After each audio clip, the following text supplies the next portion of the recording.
उत्तरी भारत की सड़कों पर कई अघोरी साथ घूमते, हाथ में खोपड़ी का कटोरा लिए देखे जा सकते हैं। वे कभी भी अपने बालों को काटने की जरूरत नहीं समझते। वे अपने शरीर का इस्तेमाल कर भय और पूर्व धारणाओं पर विजय पाने के लिए सत्य एवं भेदभावपूर्ण पथ पर चलने और परमावस्था को प्राप्त करने की साधना करते हैं। सदियों से वे अपनी अजीब और रहस्यमय जीवन शैली से दुनिया भर के लोगों को मंत्रमुग्ध करते आ रहे हैं। अघोरियों के इतिहास को देखा जाए तो पता चलता है कि सर्वप्रथम अघोरी, जिसने भविष्य के अघोरियों के जीवन की नींव रखी, उसका नाम कीनाराम था। माना जाता है कि वह 150 साल तक जीवित रहा और 18वीं शताब्दी के अंतिम चरण के दौरान उसकी मृत्यु हो गई।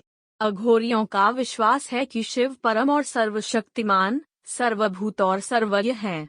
उनके अनुसार इस ब्रह्मांड में जो कुछ भी होता है वह शिव की इच्छा से होता है। देवियों में उनके लिए मां काली का रूप सबसे पवित्र है।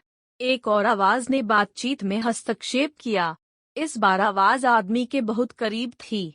डॉक्टर बत्रा बातचीत में शामिल होकर बोले, अघोरी दावा करते हैं कि उनके पास आज के समय में मौजूद सबसे घातक बीमारियों, यहाँ तक कि एड्स व कैंसर की भी औषधियाँ उपलब्ध हैं। ये औषधियाँ, जिन्हें वे मानव तेल से संबोधित करते हैं, वह एक शव के जलने के बाद जलने वाली आग से एकत्रित की जाती है। हालांकि वैज्ञानिक रूप से उनका परीक्षण नहीं किया गया है, परंतु अघोरियों के अनुसार वे अत्यधिक प्रभावशाली हैं। बंदी महसूस कर सकता था कि डॉक्टर बत्रा अघोरियों पर अपने ज्ञान का प्रकाश डालते हुए उसके हाथ में एक सिरिंज इंजेक्ट कर रहे थे। बर्फ से ढके पहाड़ों से लेकर गर्म रेगिस्तान और बाघ आक्रांत जंगलों, वे उन सब स्थानों पर रहने के लिए जाने जाते थे जहां कोई अन्य मनुष्य तक जीवित नहीं रह सकता। अभिलाष बात को आगे बढ़ाता हुआ बोला, अघोरियों के लिए कुछ भी अशुद्ध, बुरा या घिनौना नहीं है। उनके अनुसार यदि आप सबसे विकृत कार्य करते हुए भी ईश्वर पर ध्यान केंद्रित कर पाते हैं तो आप ईश्वर के साथ एक रूप हो जाते हैं। अधिकतर आबादी की श्मशान घाट में एक शव के ऊपर बैठकर साधना करने की हिम्मत नहीं होगी। अघोरियों का मानना है कि हर कोई एक अघोरी पैदा होता है। एक नवजात बच्चा अपने मल, गंदगी और खिलौने के बीच अंतर नहीं करता, बल्कि सबसे खेलता है। वह माता पिता और समाज के द्वारा बताए जाने पर ही उनमें अंतर करना शुरू करता है।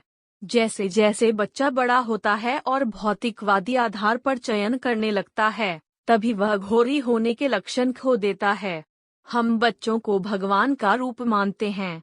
अघोरियों का मानना है कि शवों के बीच संभोग करने से अलौकिक शक्तियों का जन्म होता है। महिला साथियों को भी मृतकों की राख से पोता जाता है। यौन क्रिया के दौरान ढोल पीटना और मंत्रों का जाप किया जाता है।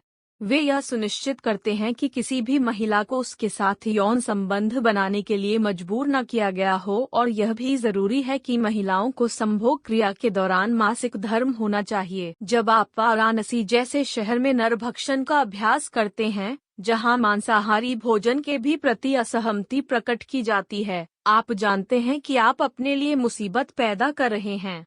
लेकिन आश्चर्यजनक बात यह है कि सार्वजनिक रूप से मानव मांस का सेवन करने के बाद भी उनके खिलाफ कोई विशेष कार्रवाई नहीं की जाती है।